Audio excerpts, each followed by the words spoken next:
बहुत ज़्यादा देर में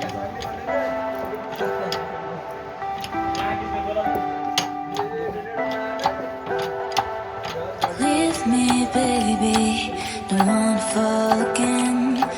This just hurt me. Just think about it, but you hold me.